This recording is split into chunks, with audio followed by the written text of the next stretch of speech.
Hello students, in this video I'm going to start chapter 4 of democratic politics, that is gender, religion and caste.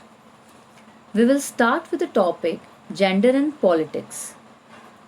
Our society considers that gender division is natural and unchangeable. It is very common in our society that whenever we think of the activities like cooking food, washing clothes, we always relate these activities with women and not with men. It's natural to think that some activities are for men and some are for women. And from here, gender division starts. We have classified the activities of male and female on the basis of sexual division of labor. Our society has divided public role like to earn for male and private role like bringing up children, doing household activities for female.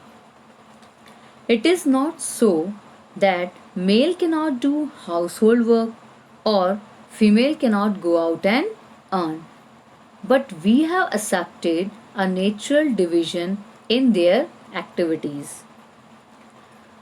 Women's work is taken for granted. For example, if you are at home, then your lunch is prepared by your mother, your clothes are washed by your mother. But if you are staying away from home, then for all these activities, you have to hire a maid who charges money for all the household work. That means all the work that your mother does is worth paying for. It is believed that a mother does all this because it is her responsibility and she is bound to do all these activities without man's participation. If suppose a woman does a job, then along with job she has to do her household work also. She is doing both job and household work, but she is getting appreciation only for the salaried job and not for the job she performs at home selflessly, that is, without expecting anything in return. Sometimes males also do the work of females, but their work is valued.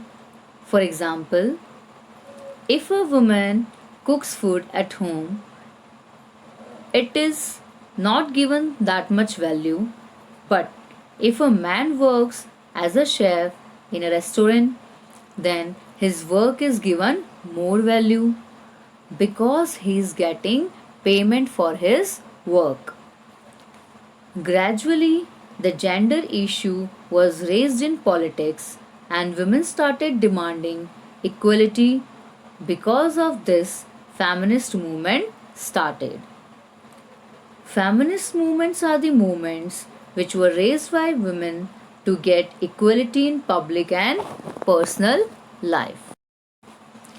Now we'll move towards the topic discrimination against women.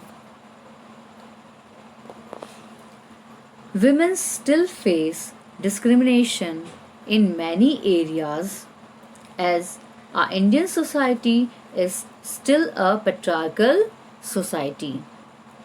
That is, in our family, male is the head of the family and he only takes all the major decisions. So, female here face discrimination and oppression. If we look at the literacy rate among women, it is still very low as compared to men. Dropout rate of women is also high as compared to men because parents prefer to spend their resources for their boys' education rather than girls. Though girls may perform better than boys in studies, If we look at jobs, women's proportion in high paid jobs is very low. When women do job, they have double burden of job as well as domestic work. Then also they face discrimination. If we talk about remuneration, here also women face discrimination. According to Equal Wages Act, equal wages should be paid to equal work. But then also women are paid less than men even when both do exactly the same work. In many parts of India, parents prefer to have son and find ways to have the girl child aborted, which has led to a decline in child sex ratio. Issues like female infanticide, girl child killing, etc. are very common. Besides this, women are not safe even within their own home from verbal, physical, and mental abuse and other forms of domestic violence. Now, we will move towards the topic women's political representation. The problem of women discrimination can be solved if can be solved by politically empowering more and more women, that is to have more women as elected representatives, because if women will get more power, then they will be able to take better decisions for their section.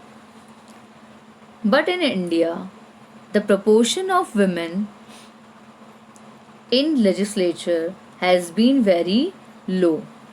For example, the percentage of elected women members in Lok Sabha touched 12% of its total strength for the first time in 2014. Their share in the state assemblies is less than 5%. One way to solve this problem is to make it legally binding to have a fair proportion of women in elected bodies. We can take the example of Panchayati Raj in India. In 1992, the constitution was amended, and according to it, one third of seats in local bodies are reserved for women.